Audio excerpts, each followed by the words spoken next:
Robot Visions. I suppose I should start by telling you who I am. I am a very junior member of the temporal group. The temporalists, for those of you who have been too busy trying to survive in this harsh world of 2030 to pay much attention to the advance of technology, are the aristocrats of physics these days. They deal with that most intractable of problems, that of moving through time at a speed different from the steady temporal progress of the universe. In short, they are trying to develop time travel. And what am I doing with these people, when I myself am not even a physicist, but merely merely. Despite my lack of qualification, it was actually a remark I made some time before that inspired the temporalists to work out the concept of VPIT, virtual paths in time. You see, one of the difficulties in traveling through time is that your base doesn't stay in one place relative to the universe as a whole. The Earth is moving about the Sun about the galactic center, the galaxy about the center of gravity of the local group. Well, you get the idea. If you move one day into the future or the past, just one day, Earth has moved some 2.5 million kilometers in its orbit about the Sun. And the Sun has moved in its journey, carrying Earth with it, and so has everything else. Therefore, you must move through space as well as through time. And it was my remark that led to a line of argument that showed that this was possible, that one could travel with the space-time motion of the Earth, not in a literal, but in a virtual way that would enable a time traveler to remain with his base on Earth wherever he went in time. It would be useless for me to try to explain that mathematically if you haven't had temporalist training. Just accept the matter. It was also a remark of mine that led the temporalists to develop a line of reasoning that showed that travel into the past was impossible. Key terms in the equations would have to rise beyond infinity when the temporal signs were changed. It made sense. It was clear that a trip into the past would be sure to change events there, at least slightly, and no matter how slight a change might be introduced into the past, it would alter the present, very likely drastically. Since the past should seem fixed, it makes sense that travel back in time is impossible. The future, however, is not fixed, so that travel into the future and back again from it would be possible. I was not particularly rewarded for my remarks. I imagine the temporalist team assumed I had been fortunate in my speculations, and it was they who were entirely the clever ones in picking up what I had said and carrying it through to useful conclusions. I did not resent that, considering the circumstances, but was merely very glad, delighted, in fact, since because of that, I think they allowed me to continue to work with them and to be part of the project, even though I was merely merely. Naturally, it took years to work out a practical device for time travel, even after the theory was established, but I don't intend to write a serious treatise on temporality. It is my intention to write of only certain parts of the project, and to do so for only the future inhabitants of the planet, and not for our contemporaries. Even after inanimate objects had been sent into the future, and then animals, we weren't satisfied. All objects disappeared. All, it seemed, traveled into the future. When we sent them short distances into the future, 5 minutes or 5 days, they eventually appeared again, seemingly unharmed, unchanged, and, if alive to begin with, still alive and in good health. But what was wanted was to send something far into the future and bring it back. "We'd have to send it at least 200 years into the future," said one temporalist. "The important point is to see what the future is like and to have the vision reported back to us. We have to know whether humanity will survive and under what conditions, and 200 years should be long enough to be sure. Frankly, I think the chances of survival are poor. Living conditions and the environment about us have deteriorated badly over the last century." There is no use trying to describe which temporalist said what. There were a couple of dozen of them altogether, and it makes no difference to the tale I am telling as to which one spoke at any one time, even if I were sure I could remember which one said what. Therefore, I shall simply say, said a temporalist, or one said, or some of them said, or another said, and I assure you it will all be sufficiently clear to you. Naturally, I shall specify my own statements and that of one other, but you will see that those exceptions are essential. Another temporalist said rather gloomily, I don't think I want to know the future, if it means finding out that the human race is to be wiped out, or that it will exist only as miserable remnants. Why not? Said another. We can find out in shorter trips exactly what happened, and then do our best to so act, out of our special knowledge, as to change the future in a preferred direction. The future, unlike the past, isn't fixed. But then the question arose as to who was to go. It was clear that the temporalists each felt himself or herself to be just a bit too valuable to risk on a technique that might not yet be perfected, despite the success of experiments on objects that were not alive, or, if alive, objects that lacked a brain of the incredible complexity that a human being owned. The brain might survive, but perhaps not quite all its complexity might. I realized that, of them all, I was least valuable, and might be considered the logical candidate. Indeed, I was on the point of raising my hand as a volunteer, but my facial expression must have given me away, for one of the temporalists said, rather impatiently, Not you. Even you are too valuable. Not very complimentary. The thing to do, he went on, is to send RG-32. That did make sense. RG-32 was a rather old-fashioned robot, eminently replaceable. He could observe and report, perhaps without quite the ingenuity and penetration of a human being, but well enough. He would be without fear, intent only on following his orders, and he could be expected to tell the truth. Perfect. I was rather surprised at myself for not seeing that from the start, and for foolishly considering volunteering myself. Perhaps, I thought, I had some sort of instinctive feeling that I ought to put myself into a position where I could serve the others. In any case, it was RG-32 that was the logical choice. Indeed, the only one. In some ways, it wasn't difficult to explain what we needed. Archie. It was customary to call a robot by some common perversion of his serial number. Didn't ask for reasons, or for guarantees of his safety.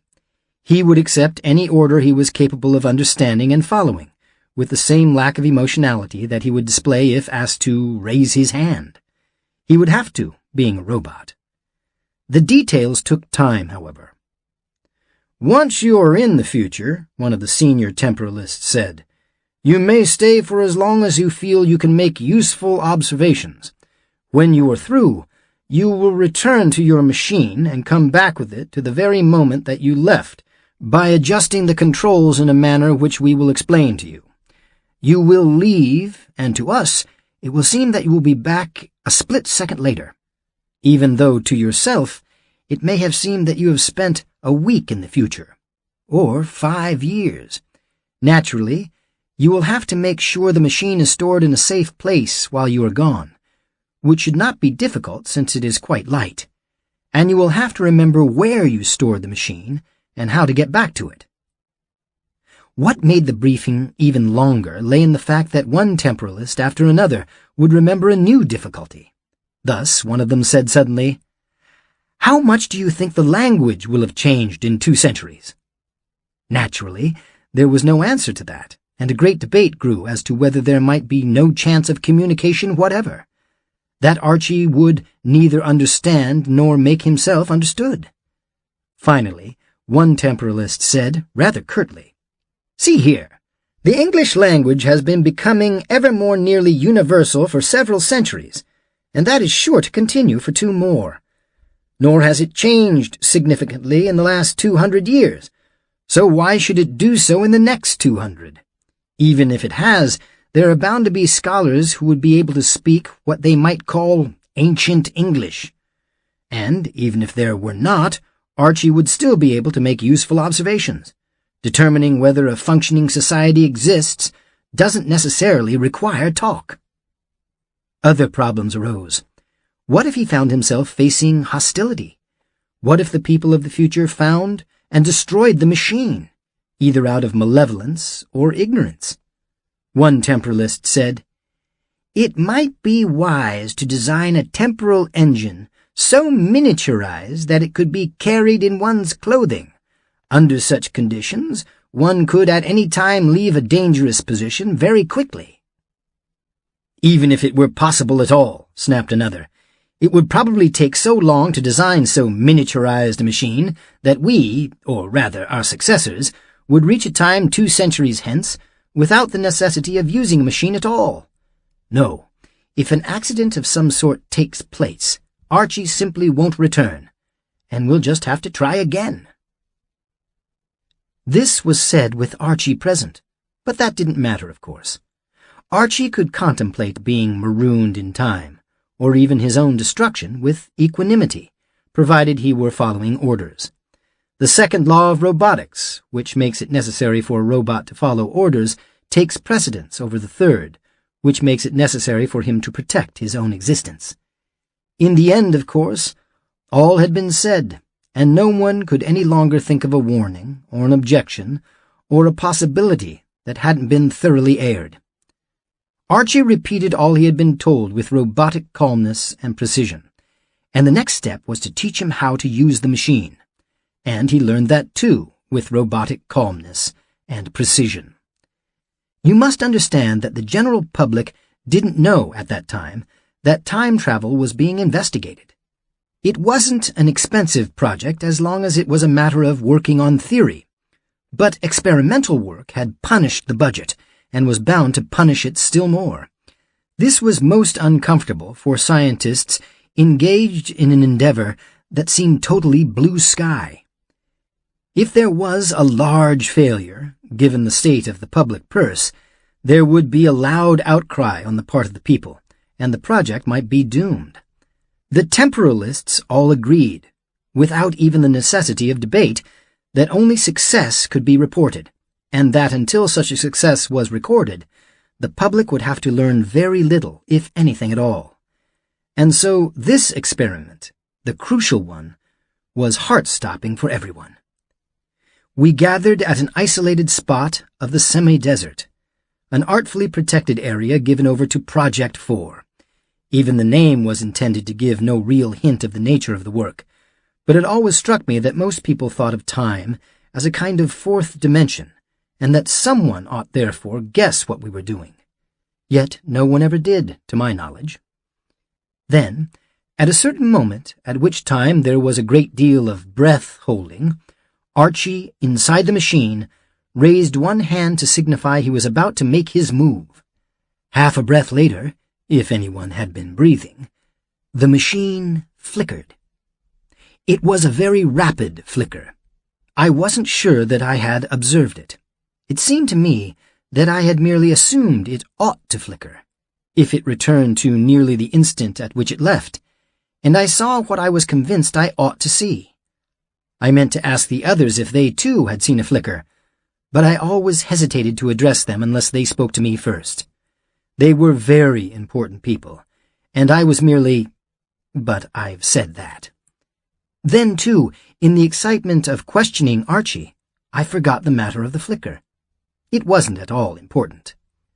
So brief an interval was there between leaving and returning that we might well have thought that he hadn't left at all. But there was no question of that. The machine had definitely deteriorated. It had simply faded. Nor was Archie, on emerging from the machine, much better off. He wasn't the same Archie that had entered the machine. There was a shop-worn look about him, a dullness to his finish, a slight unevenness to his surface where he might have undergone collisions, an odd manner in the way he looked about as though he were re-experiencing an almost forgotten scene. I doubt there was a single person there who felt for one moment that Archie hadn't been absent, as far as his own sensation of time was concerned, for a long interval. In fact, the first question he was asked was, "How long have you been away?" Archie said, 5 years, sir.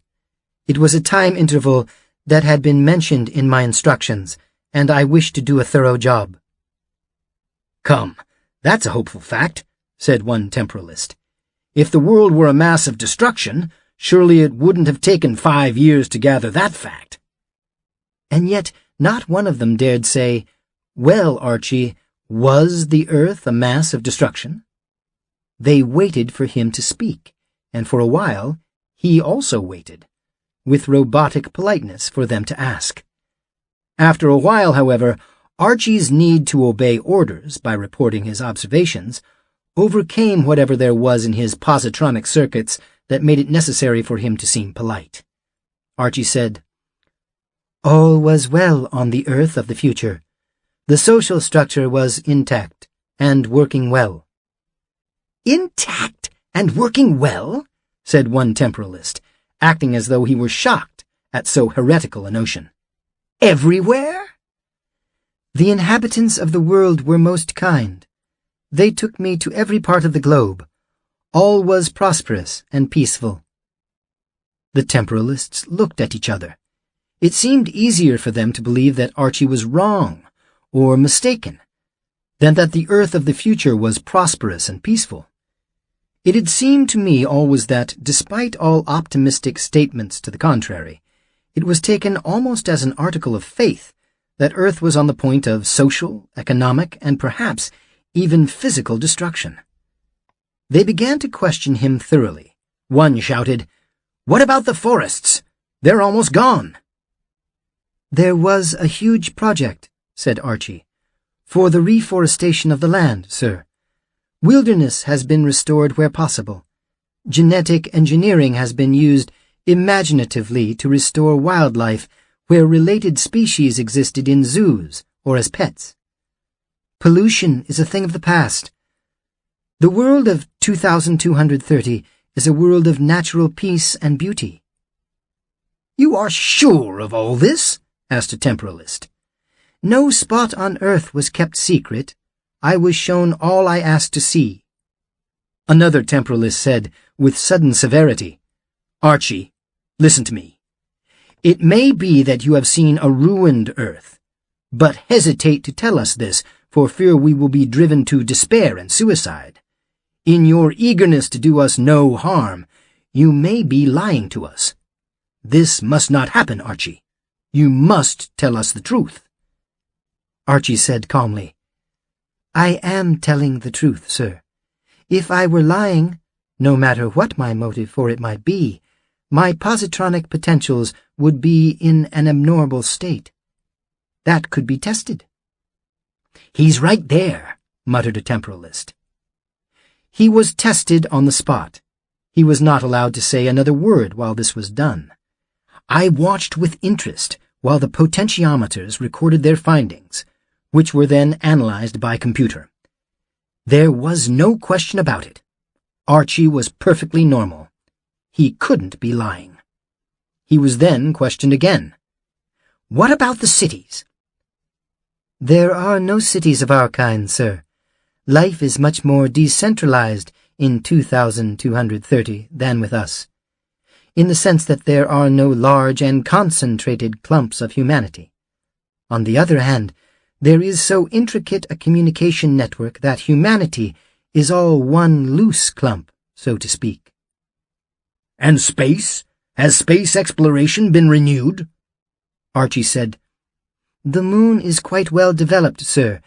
It is an inhabited world.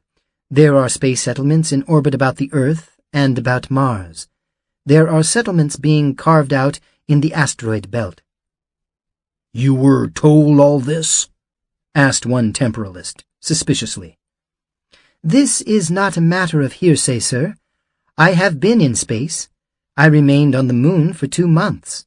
I lived on a space settlement about Mars for a month, and visited both Phobos and Mars itself. There is some hesitation about colonizing Mars.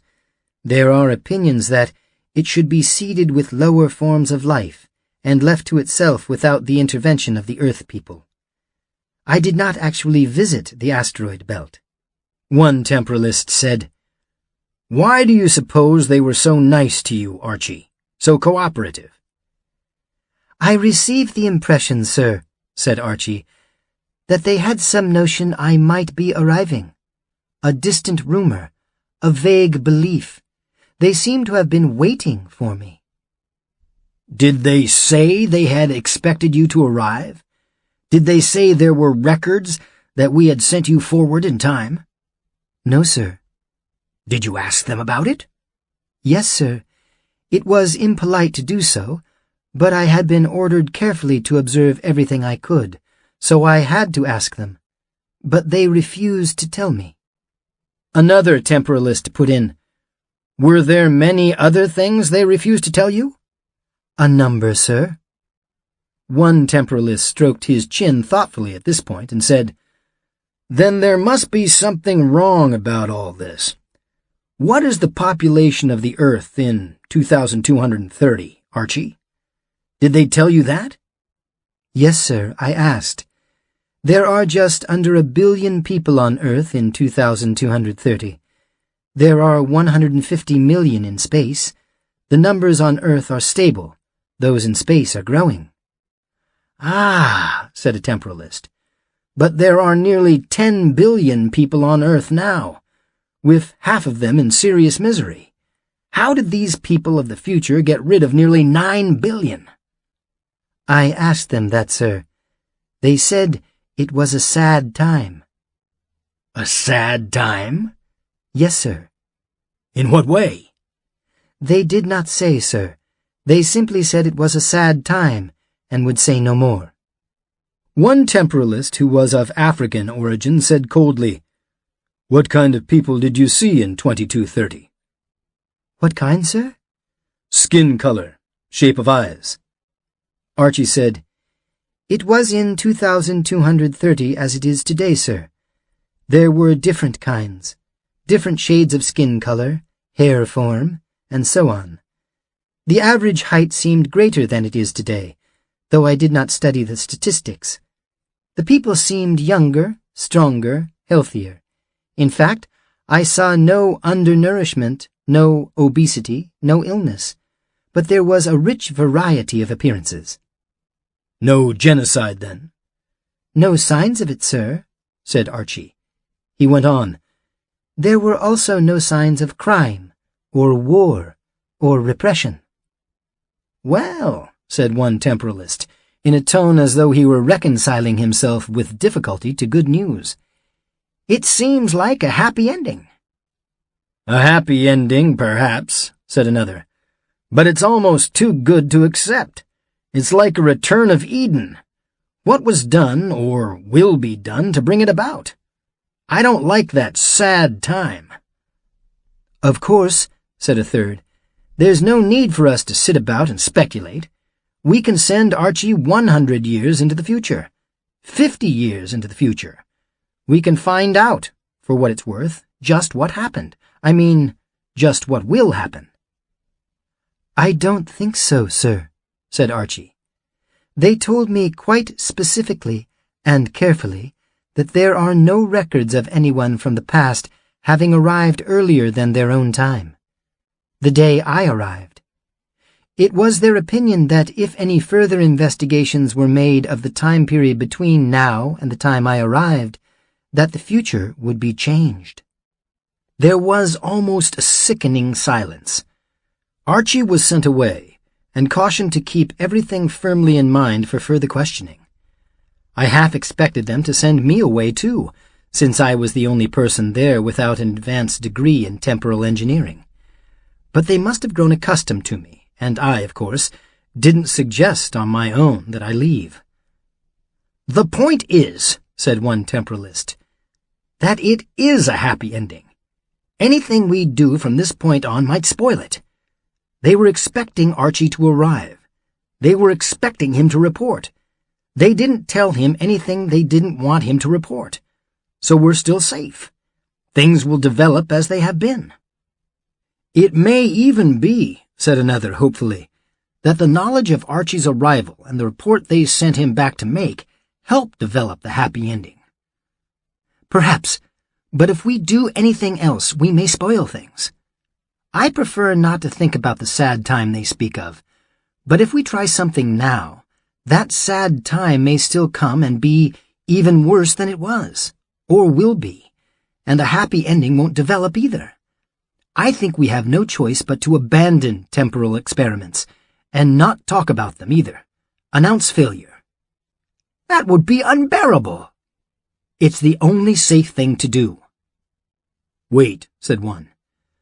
They knew Archie was coming, so there must have been a report that the experiments were successful. We don't have to make failures of ourselves. I don't think so, said still another.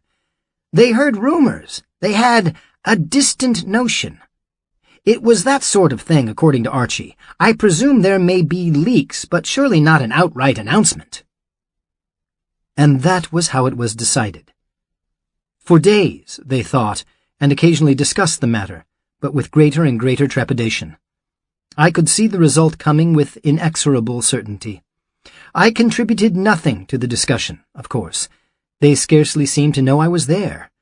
But there was no mistaking the gathering apprehension in their voices.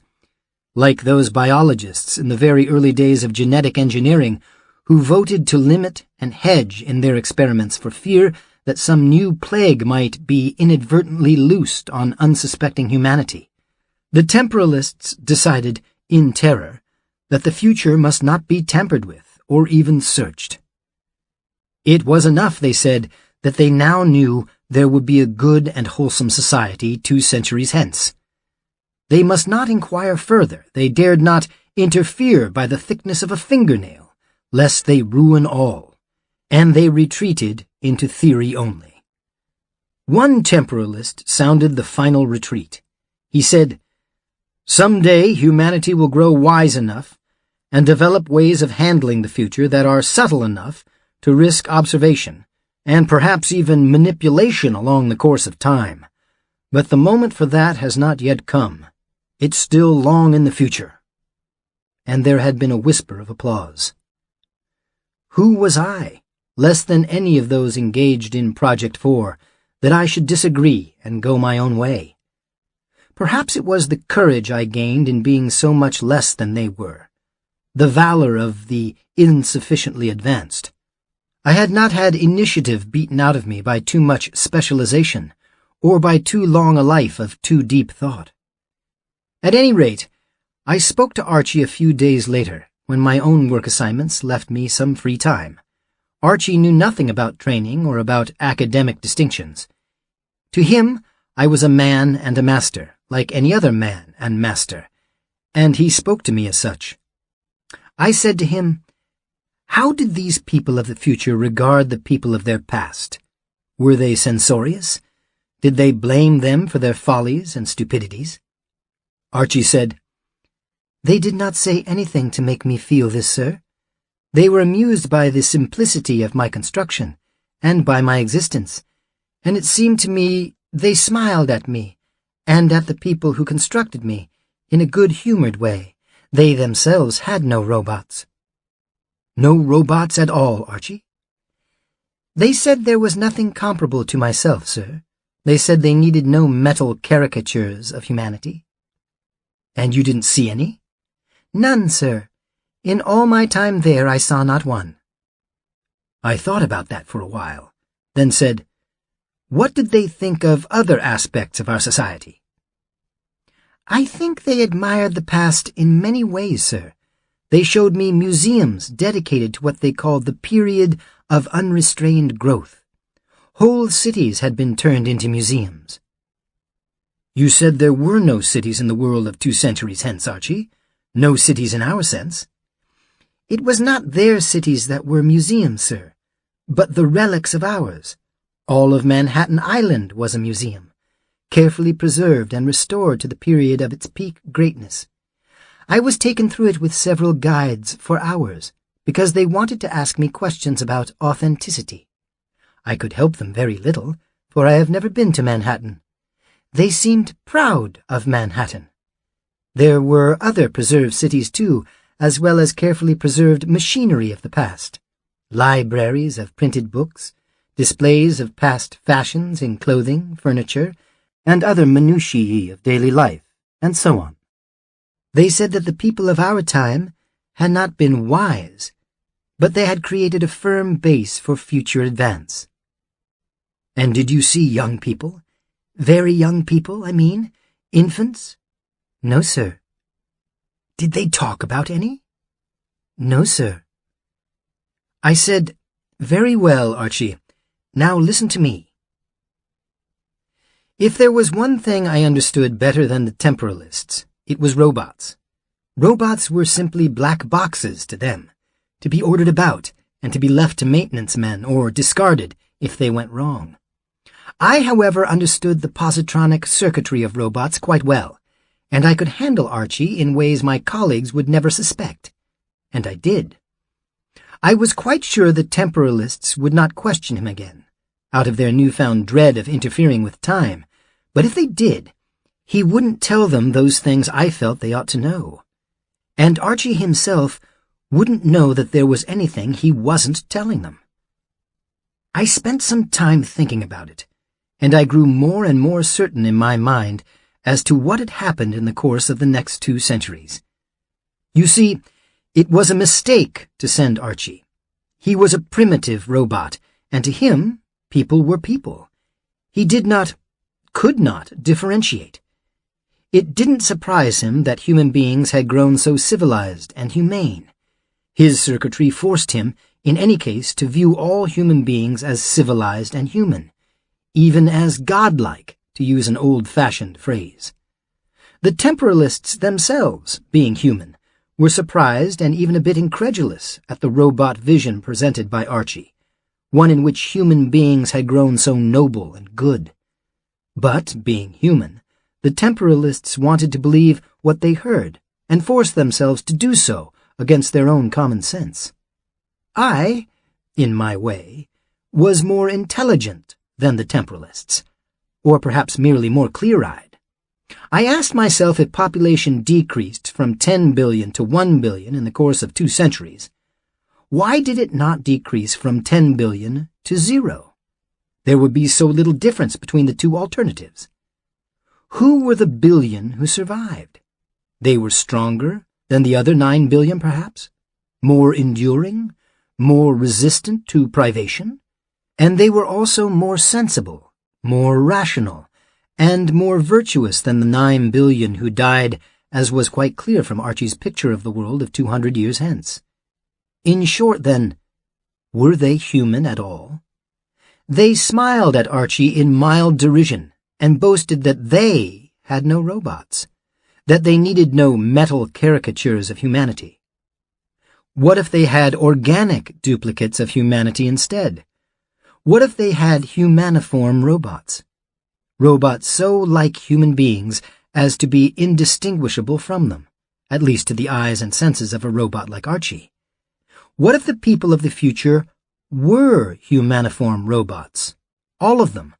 Robots that had survived some overwhelming catastrophe that human beings had not. There were no babies. Archie had seen none. To be sure, population was stable and long-lived on Earth, so there would be few babies in any case. Those few would be taken care of, made much of, be well guarded, and might not be distributed carelessly through society. But Archie had been on the moon for 2 months, and population there was growing, and he had still seen no babies. Perhaps these people of the future were constructed rather than born. And perhaps this was a good thing. If human beings had died out through their own rages, hatreds, and stupidities, they had at least left behind a worthy successor, a kind of intelligent being that valued the past, preserved it, and moved on into the future, doing their best to fulfill the aspirations of humanity in building a better, kinder world, and in moving out into space perhaps more efficiently than we real human beings would have. How many intelligent beings in the universe had died out, leaving no successor? Perhaps we were the first ever to leave such a legacy. We had a right to feel proud. Ought I to tell all this to the world, or even to the temporalists? I did not consider that for a moment. For one thing, they were likely not to believe me. For another, if they did believe me, in their rage at the thought of being replaced by robots of any kind, would they not turn on them and destroy every robot in the world and refuse ever to build others? This would mean that Archie's vision of the future, and my own vision, would never come to pass. That, however, wouldn't stop the conditions that were to destroy humanity. It would just prevent a replacement, stop another group of beings made by humans and honoring humans from carrying human aspirations and dreams through the universe. I did not want that to happen. I wanted to make sure Archie's vision and my own improvement of it would come to pass. I am writing this, therefore, and I will see to it that it will be hidden and kept safe, so that it will be opened only 200 years from now, a little sooner than the time at which Archie will arrive. Let the humaniform robots know that they should treat him well and send him home safely, carrying with him only the information that would cause the temporalists to decide to interfere with time no more, so that the future can develop in its own tragic or happy way. And what makes me so sure I'm right? Because I am in a unique position to know that I am. I have said several times that I am inferior to the temporalists. At least I am inferior to them in their eyes, though this very inferiority makes me more clear-eyed in certain respects, as I have said before, and gives me a better understanding of robots, as I have also said before. Because, you see, I too am a robot. I am the first humaniform robot, and it is on me, and on those of my kind that are yet to be constructed, that the future of humanity depends.